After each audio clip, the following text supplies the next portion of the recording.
ඇත්තටම අපි යන්නේ ගිරිහඬු සෑයට. ගිරිහඬු සෑයේ තියෙන තිරියායේ. ගිරිහඬු සෑයේ භූමියට ගිහාම ඒ යන තැනම අපිට ওই ගල් පාලම දකින්න පුළුවන් වෙනවා. ගල් පාලම් ඔබ දන්නවනේ අනුරාධපුරයේ මල්වතුවේ හරහා තියෙනනේ ගල් පාලමක්. ගල් පාලම් හදපු තාක්ෂණයක් තියෙනවා. මේකත් අවුරුදු 100,000 ගානකට වඩා ඉපැරණි ගල් පාලමක්. තාමත් ඒ ගල් පාලම සක්‍රියව පවතිනවා. ඉතින් ඕක ඒ කාලේ මිනිස්සු පාවිච්චි කරන්නේ නැතිනේ. මොකද ඔය දෙහා පැත්තේ තියෙන මහා ලොකු වැවක්. ත්‍රිකුණාමලයේ තිරියාය කියලා කියන්නේ ඉතා පැහැදිලිව වෙළඳ නගරයක්. ගිරිහඬු සෑයට යන මාර්ගයේ දෙපස අපිට එක තැනකදී හම් වෙනවා මෙන්න මේ පොකුණ. ඒ වගේම මේ පොකුණයි ඊට සමගාමීව අනිත් පැත්තේ අනිත් පොකුණ. පොකුණු දෙකක් අපිට හම් වෙනවා. ඒ පොකුණු දෙක මැදින් තමයි මේ මාර්ගය වැටලා තියෙන්නේ. එතකොට ගිරිහඬු සෑය කියලා කියන්නේ ගිරි කිව්වේ සිරි කියන එක, හඬු කිව්වේ කෙස්. සිරි කිව්වේ බුදුන්ගේ කෙස් භාග්‍යවතුන් වහන්සේගේ කේශ ධාතුන් වහන්සේ තැන්පත් කොට සැකසූ මුල්ම චෛත්‍ය තමයි ගිරිහඬු සෑය කියලා අපිට හඳුන්වන්න පුළුවන් වෙන්නේ. එතකොට විවිධ රටවල් වල මේ හා සම්බන්ධයෙන් අර්ථකථන තියෙනවා. මියන්මාර බුරුමේද, ඇෆ්ගනිස්තානයේද, ඒ වගේම තවත් රටවල් වලද, ඉන්දියාවේද මේ හා සම්බන්ධයෙන් ලෝකේ පළමු වතාවට බුදුහාමුදුරන්ගේ කෙස් තැන්පත් කොට ලෝකේ පළමු වතාවට භාග්‍යවතුන් වහන්සේගේ කේශ ධාතුන් වහන්සේලා තැන්පත් කොට සැකසූ චෛත්‍ය පිළිබඳ විවිධ අදහස් ඉදිරිපත් වෙනවා. නමුත් ඔය කවර අදහසකටත් වැඩිය ඉපැරණිම අදහස ඉදිරිපත් වෙන්නේ ලංකාවේ තිරියායේ ගිරිහඬු සෑය කියන ස්ථානයේ. දැන් අපි දන්නවා තිරියාය කිව්වේ සිරියාය. සිරි කිව්වේ බුදුන්ට. එතකොට සිරියාය තමයි තිරියාය බවට පත් වෙන්නේ. එතකොට ගිරිහඬු කිව්වේ සිරිහඬු බුදුන්ගේ කෙස් කියන එක. පද ඛණ්ඩනය වෙලා අද තිරියායේ ගිරිහඬු සෑය ලෙස මේ ස්ථානය හඳුන්වනවා. මේ ස්ථානය පරම පූජනීය ස්ථානයක්. මේ තිරියායේ ගිරිහඬු සෑය හදන්නේ තපස්සු බල්ලුක වෙළඳ දෙබෑයන්. අපි දන්නවා තපස්සු බල්ලුක වෙළඳ දෙබෑයන් ගැල් 500ක් අරගෙන වෙළඳාම් කරපු වෙළෙන්දෝ. එතකොට වෙළඳාම් කරපු වෙළෙන්දෝ දෙදෙනෙක් තමයි මේ ව්‍යාපෘතිය සිදු කරන්නේ. මේක ව්‍යාපෘතියක්. අවුරුදු 20ක 25ක දැවැන්ත ලොකු ක්‍රියාවලියක්. ගිරිහඬු සෑය කියන මේ පූජනීය ස්ථානයේ වසරකින් දෙකකින් හදලා නිම කරන්න පුළුවන් එකක් නෙවෙයි. ඊටා පැහැදිලිවම මේක අවුරුදු 15ක 20ක දැවැන්ත ව්‍යාපෘතියක්. ඒක ඒ ස්ථානයට ගියපු ඕනෑම කෙනෙකුට ඒ ස්ථානයට ගිහිල්ලා අල්ප මාත්‍රයක්වත් ප්‍රඥාව අවදි කරගත්ත ඕනෑම කෙනෙකුට තේරෙනවා මේක මේ දවසින් දෙකකින් කරන්න පුළුවන් වැඩක් නෙවෙයි. මේක අවුරුදු ස්ථීරවම අවුරුදු 10කට 15කට 20කට අධික කාලයක් සිදු කරපු පූජනීය ස්ථානයක්, ව්‍යාපෘතියක් බව. ඔය ත්‍රිපිටක අට කතාවල දැක්වෙනවා සහලේ දේවතාවිය කියලා දේවතාවියක්. ඒ සහලේ දේවතාවිය මේ තපස්සු බල්ලුක වෙළෙන්දුන්ගේ ගැල් එරෙන්නට සලස්සලා තපස්සු බල්ලුක වෙළෙන්දන්ට භාග්‍යවතුන් වහන්සේ මුණගස්සන ක්‍රමවේදයක් හදනවා. ඒ අනුසාරයෙන් තමයි තපස්සු බල්ලුකට භාග්‍යවතුන් වහන්සේ මුණ ගැහෙන්නේ. ඒ මුණ ගැහුණාට පසුව උන්වහන්සේගේ දාණය මේ පැණි සමග විලඳ තපස්සු බල්ලුක විසින් භාග්‍යවතුන් වහන්සේට පූජා කරාට පස්සේ භාග්‍යවතුන් වහන්සේ මේ පිරිසට කෙස් සහ නිය ලබා දුන්නා කියලා අපි අහලා තියෙනවා, පොත්පත්වල තියෙනවා. හියුන්සියන්ගේ වාර්තාවල මෙන්න මේ ආකාරයට, ඒ කියන්නේ හියුන්සියන්ගේ වාර්තාවේ ඒ ග්‍රන්ථයේ 68 වෙනි පිටුවේ මෙන්න මේ විදිහට සඳහන් වෙනවා. ඉක්බිති ඒ ගෘහපතීන් බුදුන් සරණ ගොස් කිසියම් පූජ්‍ය වස්තුවක් ඉල්ලා සිටි බැවින් බුදුරජාණෝ කේශ ධාතු ස්වල්පයක් හා කපාහල නියපොතු ඔවුන්ට දුන්හ. ඒවා රැගෙන සිය රටට යනු කැමති වූ වෙළෙන්දෝ ඒ ධාතුන් පිදිය යුතු ආකාරයේ කෙසේදයි බුදුරදුන්ගෙන් ඇසූහ. එතකොට මේ වාර්තාවෙම තියෙනවා මේ කේශ ධාතු රැගත් වෙළෙන්දෝ ඒ ගෘහපතියෝ කේශ ධාතු අරගෙන තමන්ගේ නුවරට ආවා කියලා. පැහැදිලිනේ. කේශ ධාතු අරගෙන තමන්ගේ නුවරට තමයි ඇවිල්ලා තියෙන්නේ. තමන්ගේ නුවරට ඇවිල්ලා චෛත්‍ය කරා. එහෙනම් ස්ථීරවම හියුන්සාන්ගේ වාර්තාවලට අනුව තපස්සු බල්ලුක ගෘහපතීන්ගේ සිය නුවර බවට පත් වෙලා තියෙන්නේ ලංකාවේ ත්‍රිකුණාමලයේ තිරියාය කියන නුවර. දැන් බලන්න මෙන්න මේ වාර්තාව. උපාසක පාලි වර්ණාව ත්‍රිපිටක අට කතාවල තියෙන. මොකද්ද මේක කියන්නේ? ශාස්ත්‍රූන් වහන්සේ දකුණු අතින් හිස පිරිමැද දෙදෙනාටම කේශ ධාතු මිට 8ක් දුන්සේක. ඒ දෙදෙනාම ඒ ධාතු තමන්ගේ නුවරට පමුණුවා අසිතංජන නුවර දොරටුවෙහි ජීව කේශ ධාතුන්ගෙන් චෛත්‍ය ආදි වශයෙන් උපාසක පාලි වර්ණාව මේ කතාව මෙහෙම කියනවා. මොකද්ද කියන්නේ? ශාස්ත්‍රූන් වහන්සේගෙන් කේශ ධාතුන් වහන්සේ ගත්තු මේ තපස්සු බල්ලික එහෙම නැත්නම් තපස්සු බල්ලුක වෙලෙන්දෝ මේ කේශ ධාතුන් වහන්සේ රැගෙන ආවේ තමන්ගේ නුවරට. ඒ නුවර අසිතංජන නුවර. එහෙනම් අපි දන්නවා තපස්සු බල්ලුක වෙලෙන්දන්ගේ නුවර තමයි අසිතංජන නුවර. එතකොට අසිතංජන නුවර කොහෙද එහෙමනම්?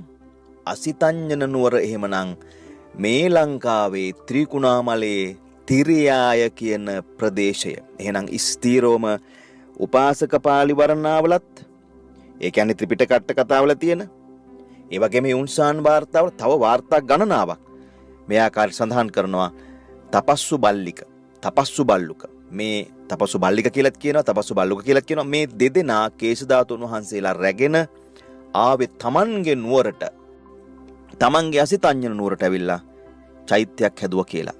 ඒ චෛත්‍යය තමයි ගිරිහඬු සෑය. මේ චෛත්‍යය තමයි ලෝකේ ගෞතම සමන භාග්‍යවතුන් වහන්සේ ජීවමානව වැඩ සිටි සමයේ ඉදිකල ලෝකේ ප්‍රථම පූජනීය පරම පූජනීය ගිරිහඬු සෑය නම් චෛත්‍යය.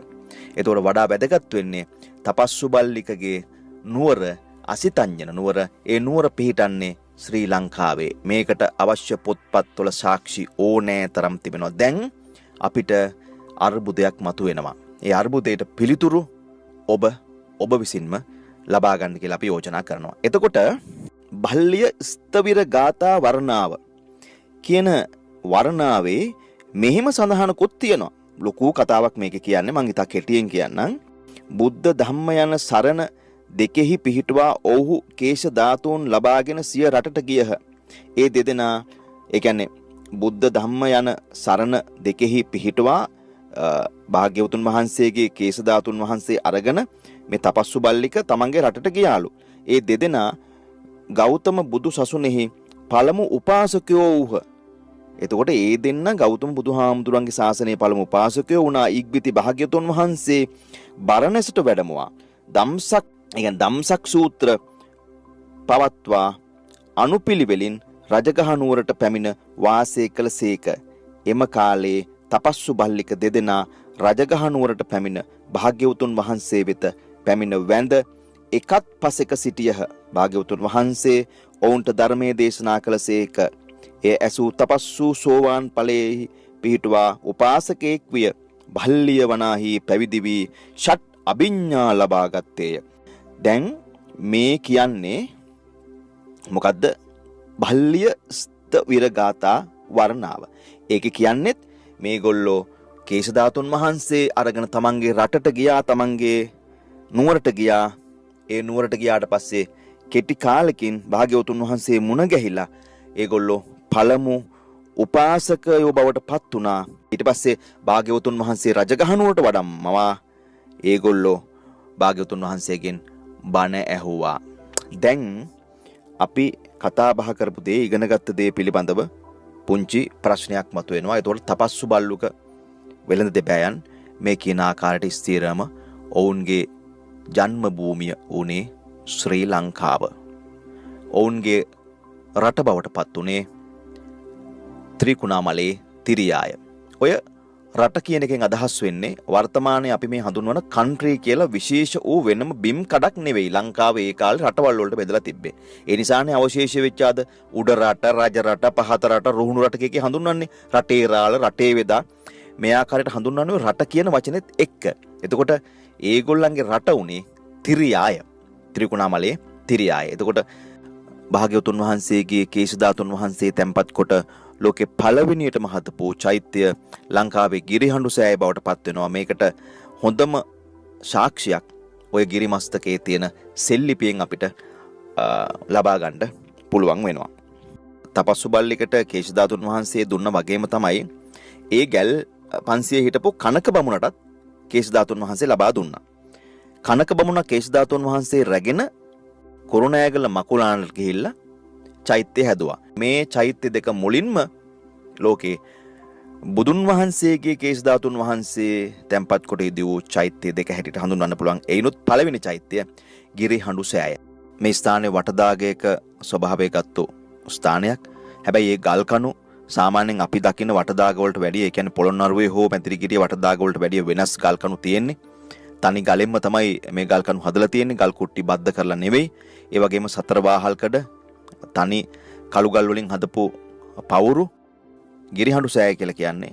අපි ওই දකින උඩ දකින චෛත්‍යයට අමතරව ගිරිහඬු සෑයට ප්‍රවිෂ්ඨ වෙන අනිත් මාර්ගයේ පහළට බැස්සොත් එම අපිට දකින්න පුළුවන් වෙනවා පදහනකර, මා විශාල පදහනකර ආරාම සංකීර්ණයක් බව ඉතාම පැහැදිලි වෙනවා. ඒ නිසා මෙතන ඉතා පැහැදිලිවම මාර්ගඵලලාභීන් වැඩ වාසය කරපු ආරාම සංකීර්ණයක් කියන එක ඉතාම පැහැදිලි වෙනවා. මේ ස්ථානයේ පූජනීය ස්ථානයක්. අපි ඔබට ආරාධනා කරනවා ඔබ කොහේ හිටියත් ත්‍රිකුණාමලයට ගියපු වෙලාවක ගිරිහඬු සෑයට යන්න. ලෝකේ මේ මහා භද්‍රකල්පයේ බුදු වුණු ගෞතම සමන බුදු පියාණන් වහන්සේ ජීවමානව වැඩ සිටි සමයේ උන්වහන්සේගේ කේශධාතුන් වහන්සේලා තැන්පත් කොට සකසපු මුල්ම චෛත්‍ය. වැඩසටහන අවසන් කරන වෙලාවේ අපි කියන්නේ දැන් අපි හිතමුකෝ මේ වැඩසටහන බලන ඔබට බුදුහාමුදුරන්ගේ කේශධාතුන් වහන්සේ ලැබුණා කියලා. ඔබ කොහෙද චෛත්‍ය හදන්නේ? ඔබ ස්ථිරවම හදන්නේ ඔබේ රටේ, ඔබේ ගමේ. ඔබ ගිහිල්ලා වෙන රටක වෙන ගමක චෛත්‍ය හදන්නේ නැහැනේ.